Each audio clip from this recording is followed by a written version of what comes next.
Hi guys, आप सभी को मेरा प्रणाम। आज मैं आप सभी के लिए बहुत ही बढ़िया सोहर गीत लेकर आई हूँ। आप सभी हमें भी सपोर्ट करिए गाइस। इतना अच्छा मैं बनाती हूँ सोहर गीत, आप लोग कमेंट भी नहीं करते हैं कि अच्छा है या गलत। अपना राय भी बताइए, सिर्फ गाना आप लोग सुन लेते हैं, कमेंट नहीं करते हैं। चलिए मैं सुनाती हूँ आप सभी को ये गीत, सुनिए और आनंद उठाइए और अपना राय ज़रूर दीजिएगा। पहली बार सुन रहे हैं तो मेरे चैनल को सब्सक्राइब कर लीजिएगा। चलिए मैं सुना रही हूँ।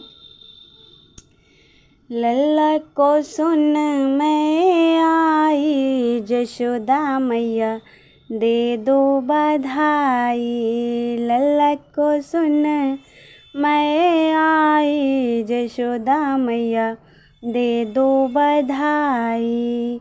दे दो बधाई मैया, दे दो बधाई। दे दो बधाई मैया, दे दो बधाई।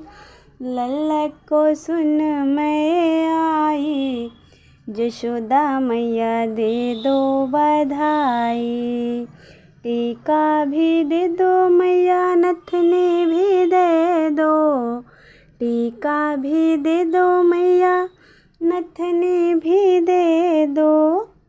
नथनी भी दे दो, झुमका भी दे दो गढ़ाई। जशोदा मैया दे दो बधाई। झुमका भी दे दो गढ़ाई, जशोदा मैया दे दो बधाई।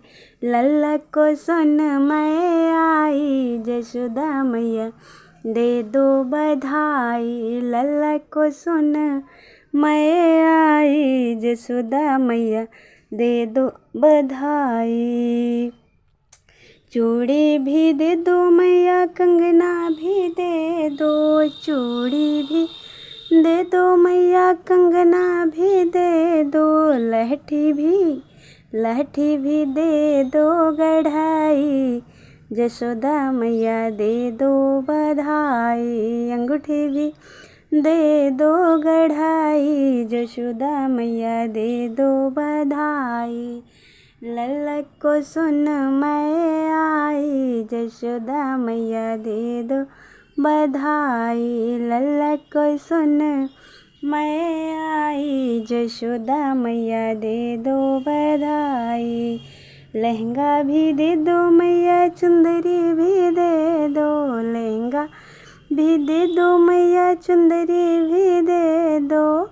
लंचा भी दे दो मंगाई, जशोदा मैया दे दो बधाई। लंचा भी दे दो मंगाई, जशोदा मैया दे दो बधाई। लालन को सुन मैं आई, जशोदा मैया दे दो बधाई। लल्ला को सुन मैं आई, जशोदा मैया दे दो बधाई। पायल भी दे दो मैया, बिछिया भी दे दो। पायल भी दे दो मैया, बिछिया भी दे दो।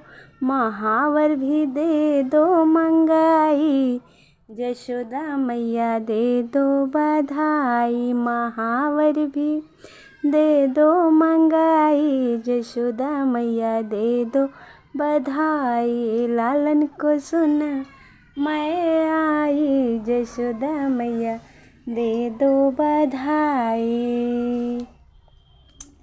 घर घर घूमे लेना आता सखी, या बोलावेली हो। घर घर घूमे लेना आता सखी, या बोलावेली हो। सखी या बोलावेली, सखी या बोलावेली हो। बहिना चला हूँ, बहिना चला हूँ।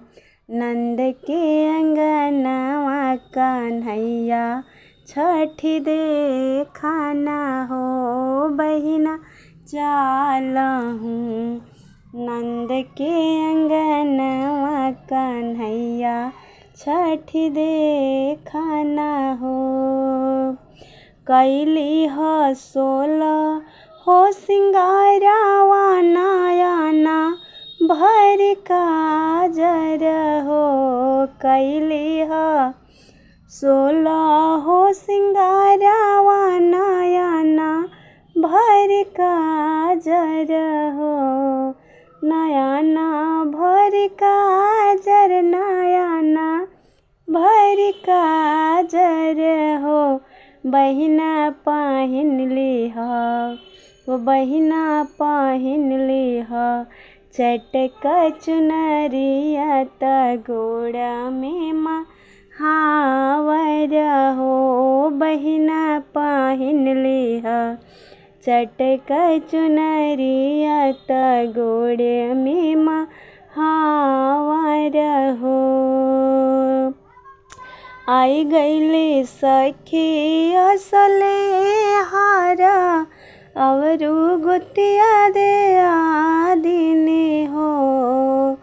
आई गईली सखी असले हारा अवरी गुतिया दे आदिने हो। बहिना बैठा नंद के भवाना त छठिया नावा हो। बहिना बैठा हूँ नंद के भवाना त छठिया मनावा हो। गुदिया में लाई के कन्हैया गोवालिन सब नाचली हो। गुदिया में ले के कन्हैया गोवालिन सब नाचले हो। सखिया कृष्ण के ले के गोदिया में नाची नच कन्हैया खिलावेली हो। सखी नाची नच कन्हैया के खिलावेली हो। घर घर घूमे लेनौने आता सखिया बोलावेली हो।